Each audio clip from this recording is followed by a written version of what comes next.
Sir ఆ కేసులో చెప్తున్న అక్యూజ్డ్ పార్టీ బీహార్లో భూస్వామి. ఇక్కడ అటువంటి వ్యక్తి ఇక్కడికి వచ్చి పానీపూరి అమ్ముకోవడం ఎందుకండి? ఇక్కడ ఒక మోటివ్ మీకు ఇన్వెస్టిగేషన్లో వాళ్ళకి రావాలని లేదు కానీ వికాస్ కశ్యప్తోని ఒక వేరే ప్రాంతంలో ఒక కొత్త ప్రాంతంలో ఎక్స్ట్రా మ్యారిటల్ రిలేషన్ మెయింటైన్ చేయాలనే ఉద్దేశంతో ఇక్కడికి వచ్చినట్టు ఉంది. కరెక్టే, కానీ కొడుకుని ఎందుకు పంపిస్తుంది? ఆమె కొడుకు వికాస్ రావచ్చు కదా. హైదరాబాద్కు వచ్చి హైదరాబాద్లో పని చేయాలి అని ఒక ప్యాషన్, హైదరాబాద్లో పని చేయాలని కొడుకు ప్యాషన్. ఎందుకంటే అతని ఫ్రెండ్ కూడా వచ్చి ఇక్కడ పని చేస్తున్నాడు. అచ్చా. ఒక హోటల్లో ఇప్పుడు ఒకరికి ఎట్లుంటుందంటే గ్రౌండ్ లెవెల్లో పనిచేసి ప్యాషన్ ఉన్నటువంటి ఫీల్డ్లో గ్రౌండ్ లెవెల్లో పనిచేసి ఆ బిజినెస్ చేయాలనుకుంటాడు. నా మిత్రుడు ఈ మధ్యకాలంలో హోటల్ బిజినెస్ పెట్టినాడు. అంటే హోటల్ బిజినెస్ తెలుసుకోవడానికి గ్రౌండ్ లెవెల్లో పనిచేశాడు ఆయన.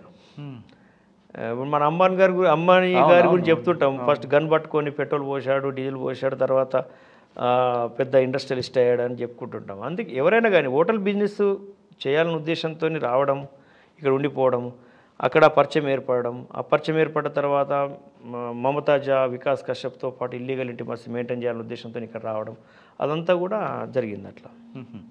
సార్ ఆ కేసులో కన్విక్షన్ రావడంతో మీ ఫీలింగ్స్ ఏంటండి?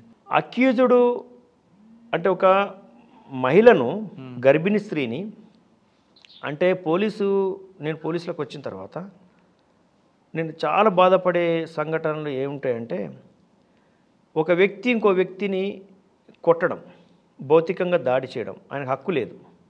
ఒక వ్యక్తిని కొడుతున్నాడంటే అతని యొక్క ఫండమెంటల్ రైట్స్ని అతిక్రమిస్తున్నట్టు. దాడి చేస్తున్నాడంటే వీడేదో బలాజ్ఞుడు, అతనేదో బలహీనుడని. అంటే బలహీనుల మీద దాడి చేస్తేనే తట్టుకోలేను నేను. అటువంటిది ఒక మహిళని మీద, గర్భిణి మీద ఇలాంటి హత్య జరపడం, హత్య చేయడము, క్రూరంగా ముక్కలు చేసి రోడ్డు మీద పడేయడము. మేము సాధారణ క్రియాశీల పోలీసింగ్లో భాగంగా ఉన్నప్పుడు ఈ కేసును మాకు క్లిష్టంగా కనపడము, దాన్ని మేము ఛాలెంజ్గా తీసుకోవడము, దాన్ని డిటెక్షను ఇన్వెస్టిగేషన్ చేయడం చాలా కష్టంతో కూడుకున్నటువంటి ఆ ఇన్వెస్టిగేషన్లో ఒక్కసారి శిక్ష పడడంతో ఆ నేరస్తులకు శిక్ష పడ్డది కదన్న తృప్తి జరిగింది మాకు. ఆ సమయంలో చాలామంది ప్రశ్నించారు కూడా, అంటే విషయాన్ని రాబట్టడం కోసం. ఎలా అంటే ఒక అనామకురాలు, స్థానికురాలు కాదు, ఎటువంటి కంప్లైంట్ లేదు, అంత పటిష్టంగా తీసుకున్నారు. ఏంటి అంటే ఎవరికైనా కానీ హక్కులు ఉంటాయి కదా, ఎవరికైనా హక్కులు ఉంటాయి కదా, సహజమైన హక్కులు. మర్డర్ చేయొద్దు, తప్పు చేయొద్దు, తప్పు చేసిన వాళ్ళు శిక్షించబడాలి. కాబట్టి వాళ్ళు శిక్షించబడాలన్న ఉద్దేశంతో పగడబందిగా పటిష్టంగా తీసుకున్నాం అది. కానీ ఆ కేసులో ఇంకొక పెండింగ్ కనిపిస్తుంది కదండి. మర్డర్ చేసినట్టు పట్టుకున్నారు, కానీ ఆ అమ్మాయికి ప్రెగ్నెన్సీ చేసి ఎవడనేది వికాస్ కశ్యప్ కాదు.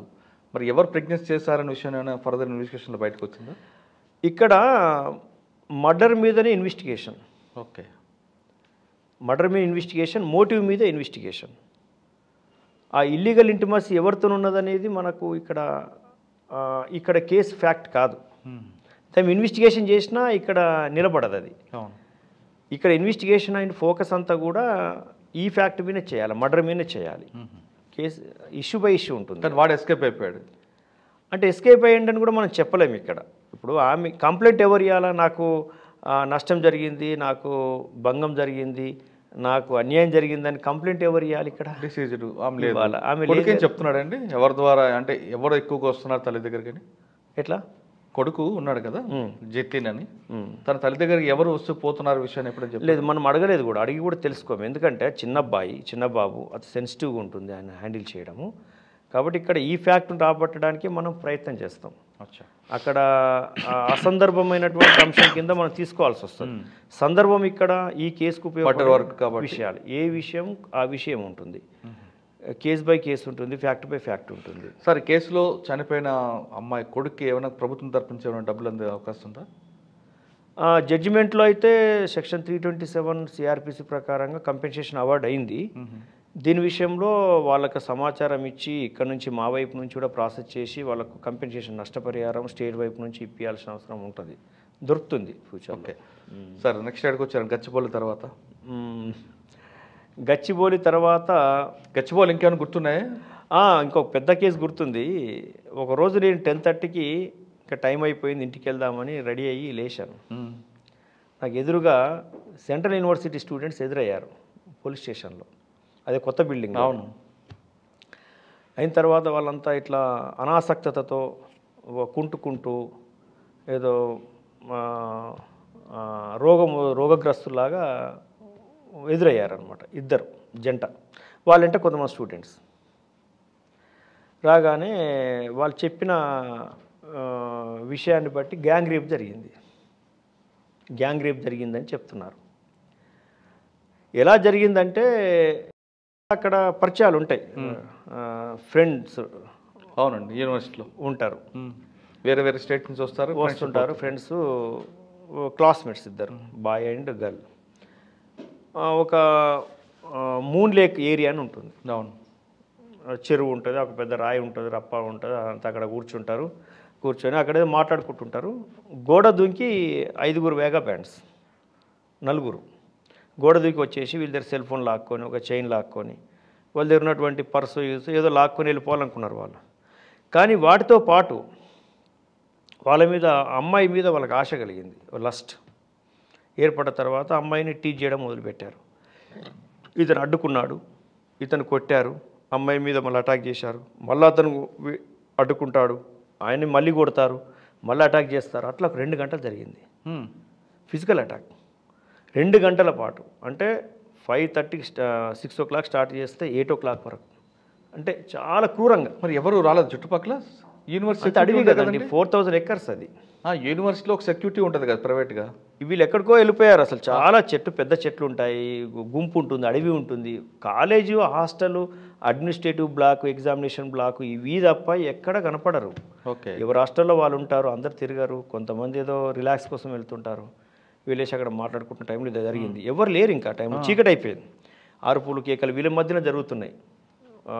అతను మళ్ళీ స్పృహ తప్పి పడిపోవడం, మళ్ళీ లేవడం, వాళ్ళు విడిపించడం, అమ్మాయి మీద అటాక్ చేస్తుంటే విడిపించడం, మళ్ళీ వాళ్ళు ఇతను కొట్టడం, ఇతన్ని స్పృహ కోల్పోయేటట్టు చేయడం, మళ్ళీ అమ్మాయి మీద అటాక్ చేయడం. అంటే 2 గంటలు జరిగింది.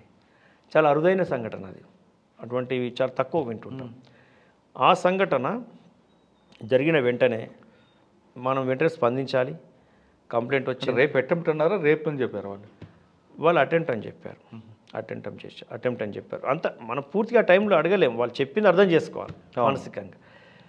అప్పటికే సజ్జనార్ గారు వచ్చి 3 రోజులైంది.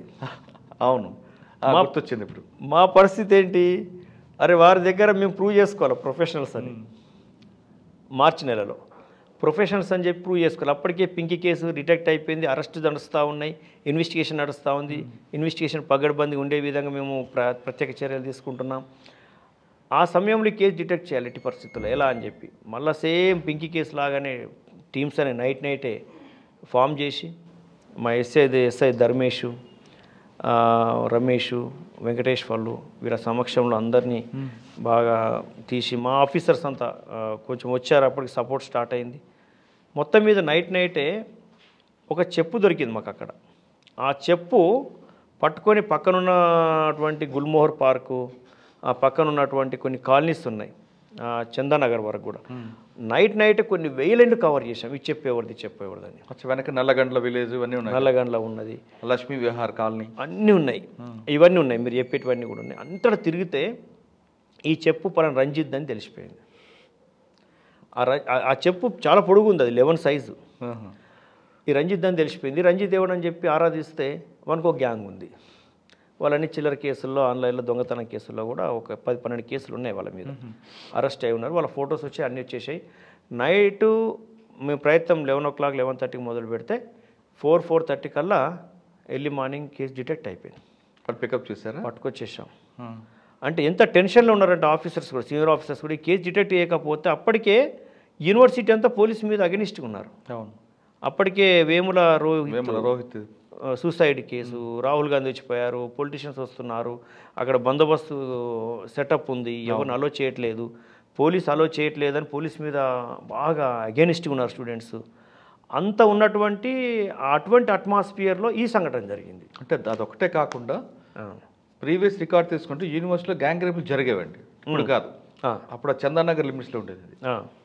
కాబట్టి అదొక ఇష్యూ ఉంది, అక్కడ ఇష్యూ ఉంది. ఈ ఇష్యూ కంటే కొద్ది రోజుల ముందే మలబార్ లేక్ అని చెప్పి, అంటే అక్కడ ఒకటి న్యాచురల్ ఒక లేక్ ఏర్పడ్డది. అది అక్కడ ఎగ్జాబిషన్ చేయడం వల్ల ఒక లేక్ ఏర్పడ్డది. అక్కడ ఏదో బీర్ బాటిల్ తెచ్చుకొని తాగేసి అక్కడ ఈత కొడితే చచ్చిపోయాడు. ఆ సంఘటన జరిగింది. అది ఎట్లా మర్డరా, అది యాక్సిడెంటల్గా జరిగిందా అనేది తేల్చడం కోసం ఆమె డిమాండ్ ప్లేస్ అయింది. అది నేనున్నప్పుడు జరిగింది. కొద్ది రోజులకి ఇది జరిగింది. అంతకుముందు అది ఇట్లా అంతా ఒక నెగిటివ్ అట్మాస్ఫియర్ క్రియేట్ అయి ఉంది స్టేట్ మీద, వ్యవస్థ మీద, పోలీస్ మీద. దీని నుంచి బయటపడడం ఎలా ఆ సమయంలో, దట్టు ఉమెన్కి జరిగింది, వాళ్ళని పట్టుకోవాలి. ఆ కసితోని ఆ ప్రయత్నం జాగ్రత్త చేయడం వల్ల దొరికారు, పట్టుకున్నాం. ఎర్లీ మార్నింగ్ 5:30కి సిపి గారికి మెసేజ్ పెట్టాం. వారు కూడా నిద్రపోకుండా మానిటర్ చేశారు. కాంగ్రాట్స్ అని చెప్పారు, శబాష్ అన్నారు. ఆ కేసులో సిస్టమేటిక్గా వర్క్ చేయడం వల్ల నైటే మేము డిటెక్ట్ చేయడం వల్ల తెల్లవారి కొన్ని వేల మెసేజెస్ స్టూడెంట్స్వి మమ్మల్ని పొగుడుతూ, అప్పటికి తెలంగాణ కొత్తగా ఫామ్ అయి ఉంది, కేటీఆర్ గారికి, సీఎం గారికి, డీజీ గారికి శబాష్ తెలంగాణ పోలీసు, గచ్చిబౌలి పోలీసు, నా పేరు మెన్షన్ చేస్తూ మెసేజ్లు ఫామ్ చేసి పెట్టడం జరిగింది. వాడు ఎందుకు చేశాడండి? వాళ్ళు అక్యూజ్డ్ ఇంటెన్షను వాళ్ళ దగ్గర ఉన్న చైన్ లాక్కోవాలి, ఫోన్ లాక్కోవాలనేది. వీళ్ళు రిలక్టెంట్గా ఉన్నారు, ఇవ్వలేదు. అప్పుడు ఆమె మీద వాళ్ళు చేయడం, వాళ్ళకి లస్ట్ పుట్టడం, ఆమెని వాడుకోవాలనుకోవడం, అటాక్ చేయాలనుకోవడం. అందరు కన్విక్షన్ వచ్చిందని ఇంకా నడుస్తుంది కేసు? ఆ కేసు ఇంకా నడుస్తుంది. అందులో అక్యూజ్డ్ పర్సన్స్ తర్వాత బెయిల్ తీసుకొని అబ్స్కాండింగ్ అయినట్టు తెలిసింది. తర్వాత దొరికారో తెలియదు. ఆ తర్వాత అంటే ఒకసారి ఏమైందంటే బెయిల్ మీద వెళ్ళిన అక్యూజ్డ్ దొరకకపోతే కూడా కేసు ఆగిపోతుంది. బెయిల్ తీసుకోవడం వాడు హక్కు, తర్వాత దాన్ని పట్టుకోవడం మీ హక్కు. ఒకసారి ఒక డబుల్ మర్డర్ కేసులో కూడా accused auto driver double murder కేసులో భార్య భర్తలు చంపి బంగారం ఎత్తుకపోతాడు. ఎక్కడ గచ్చిపోలేనా ఒక కేసులో. ఆ అక్యూజ్డ్ దొరకకపోవడం వల్ల ఆ కేసు ఎప్పటి నుంచో పెండింగ్ పడిపోయింది. నేను ఆ కేసు బయట తీసి, ఆ వారెంట్ బయట తీసి, స్పెషల్ టీం ఫామ్ చేసి అక్యూజ్ని పట్టుకొని జడ్జి గారికి మళ్ళా ఛాంబర్లో కలిసి అప్రైజ్ చేసి, సార్ ఇది ఇంపార్టెంట్ కేసు, ఎవిడెన్స్ ఉంది, కేసు రన్ చేయండి, మళ్ళా వారెంట్ ఇచ్చి అక్యూజ్ని లోపటేద్దాం, అక్యూజ్ని లోపల పెట్టి మనం ట్రయల్ చేద్దామని ఒప్పించి మెప్పించి ట్రయల్ చేస్తే దాంట్లో కూడా లైఫ్ కన్విక్షన్ వచ్చింది. అంటే కొన్నిసార్లు అక్యూజ్డ్ అబ్స్కాండింగ్ అయ్యాడంటే బెయిల్ మీద పోయి కేసు ఇంకా ఆగిపోతుంది. దాని మీద ప్రత్యేక చర్యలు తీసుకోవాల్సిందే. అంటే పోలీస్ మీద ఉన్నటువంటి ముఖ్యమైనటువంటి కర్తవ్యం ఏంటంటే ఇన్వెస్టిగేషన్ చేసి ఛార్జ్షీట్ ఫైల్ చేసినంత మాత్రాన కాదు, పీటీలో ఉన్నటువంటి పెండింగ్ ట్రయల్ ఉన్నటువంటి కేసులన్నీ కూడా రివ్యూ చేసి అదే శ్రద్ధ మళ్ళీ దాని మీద కూడా పెట్టాలి. రైట్. చాలా ఇంపార్టెంట్ కేసెస్ లిస్ట్ అవుట్ చేసి ఒక ఎజెండా పెట్టుకొని ముందుకు పోవాలి. అట్లా కన్విక్షన్స్ వస్తాయి. కన్విక్షన్ రావడంతో భయం పెరుగుతుంది. ఇప్పుడు ఈ కేసులో కన్విక్షన్ రావడం వల్ల ఎంత భయం, నేరం చేయాలంటే అన్డిటెక్టెడ్గా ఉండిపోయిన కేసులు ఉండిపోయినాయి. పోనీ దొరికిన కేసులు, అరెస్ట్ అయిన కేసుల్లో కన్విక్షన్ లేకపోతే ఏం భయం ఉంటుంది? వేరే మెసేజ్ పోతుంది సొసైటీకి. అవును.